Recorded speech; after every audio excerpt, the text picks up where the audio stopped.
In today's video, I'm going to break down how to run the best defense in college football 25, allowing you to get instant pressure with lockdown coverage. Today, we're going to look at the nickel 3-3 stack formation. I'm first going to show you guys the coaching adjustments and subs you need to make when running this. Then we're going to break down the setups to run this defense, all the adjustments you're going to need to know. So the first thing, guys, is go to your coaching adjustments and turn auto flip on. You always want the nickel corner on the strong side of the offensive formation when you're running nickel formations, right? Next thing is put your option read and pitch keys to conservative. This is just going to make sure they focus on the quarterback. I prefer that, and I'll worry about the running back myself if they run an option. Finally, put your zone drops on default, but you could change those during the game if you need to. I keep mine on default. And the most important thing is to sub in safeties at the linebacker positions. So you guys can see here, I actually have the ability for all three linebacker spots to put safeties in the game if I want. This just gives me more speed and coverage on the field because these guys will either be blitzing or dropping back in coverage, and that's going to be the two outside linebackers really. I'm going to use the middle linebacker, so make sure this is your best user. Now, the most important thing with this defense as far as adjustments go is the shell. You'll see that the shell is underneath the three play calls, like linebacker, blitz, zero, etc. You've seen shells on default right now.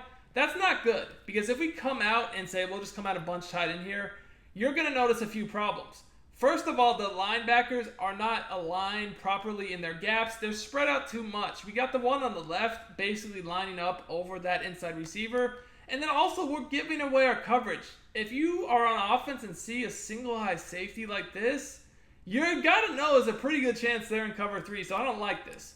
So to fix those two problems, what I'm going to do is at the play call screen, I'm going to change my shell by hitting, basically change my shell to cover 2. And to do that, I hit the right analog stick until I see that it changes to cover 2. Then I'm going to pick the play cover 3 drop.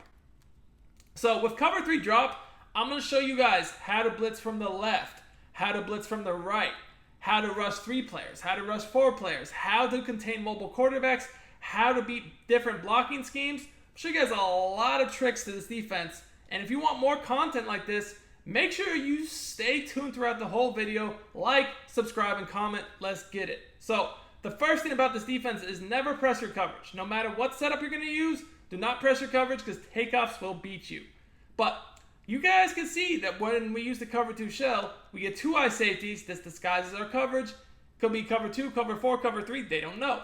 Also, you'll see the linebackers are lined up in their gaps. This is just much better. It's a much more balanced defense. So the first thing we're going to do is pinch our linebackers. We hit right on the D-pad, down on the left stick. Okay? Right on the D-pad, down on the left stick. This just allows us to do more with our blitzes. I'm going to show you guys how to blitz from the left and the right. I'll start with blitzing from the left. We're going to start with sending everybody out. Then I'll start to get into different blocking schemes like sliding, blocked running backs, play action, etc. So first thing you're going to do if you want to blitz the linebacker on the left of the screen, simply blitz him down. Remember, this is a safety, so you'll have more speed there. Now, you're always going to use this middle linebacker. And if we want to blitz from the left, we'll stand over the guard on the left of the screen. Now, by default, we have curl flats. I don't like curl flats. They don't really do much. I want to take away the quick flats. Like if they have a running back flat, a receiver, whatever, I want to take that away by shading underneath. You hit triangle or Y and down on the right stick, okay? Now, at the snap, this is rushing 4. I'll show you how to rush 3 in a second so the coverage is better. But at the snap, you just run into this guard for a split second.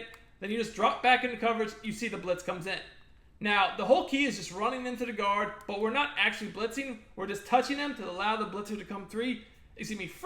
Then we drop back. We can even stick switch because our user is in coverage. Now, like I said, you can rush 3 players if you'd rather.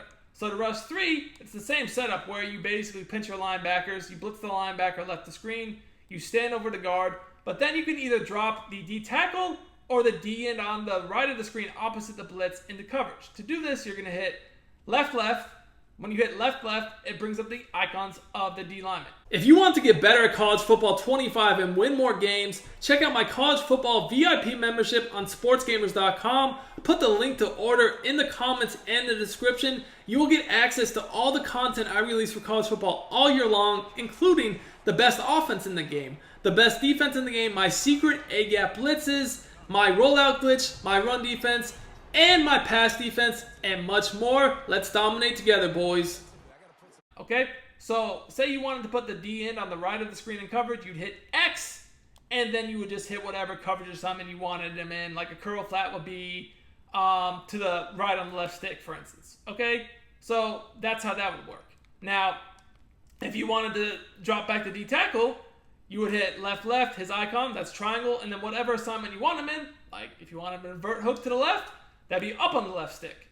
And again, we're rushing 3, but the blitz will still come in because we're just going to tap that guard really with our user, drop back, the blitz comes in, and they're sacked. Now, I know you're probably thinking, well, what if they just roll out against this? And, that's very valid. They could.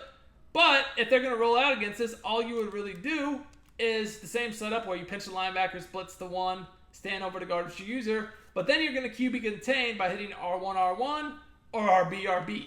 And, once you do this, if, at the snap they just try to slide in the pocket or even scramble out, you'll see the contain will disengage once you start to get out of the pocket, and we'll get the sack. So that is if they block nobody. Now, the first thing the average player is going to do to try to beat a blitz like this is call play action, because play action is known to beat a lot of blitzes and a lot of A-gaps, especially the loops. The thing with play action is you don't even have to block the running back. You can just call play action, send the running back out. It'll stop a lot of blitzes, but not this one. And the reason why it doesn't stop this one is because of what we're doing with our user. So if we run the same setup, you're going to see we're able to beat this by just running into the line with our user. Even if they call a play action pass, it's not going to change anything. We still get the sack. Now, what a lot of people try to do to counter this is basically flip their formation. So if they see that you're blitzing from the left, they're probably going to flip their formation to try to have the running back on the side of the blitz. And they think that's going to help them block it, right? Because if the running back's over there, he should do a better job.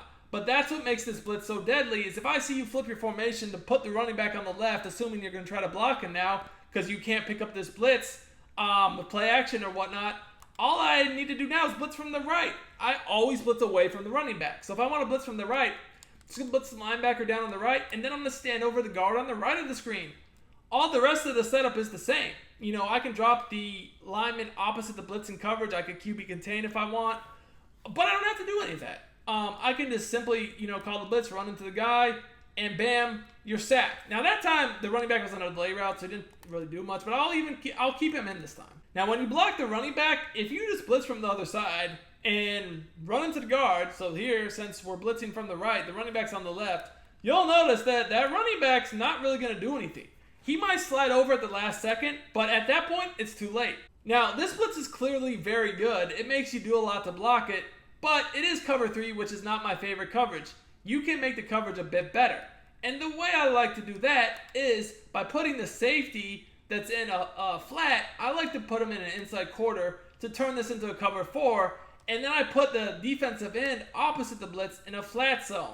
This just gives me better coverage, and I'm still able to send the blitz, but this allows me to stick switch a little bit better because now I have 4 deep zones, and I still am only sending 3. When I do this setup, I feel like I can get onto the safeties to stop crossers and post a lot better, and I'm still getting really good pressure. That time it was a little delayed, but it still came in. Guys, if you want to see more from this defense, let me know in the comments.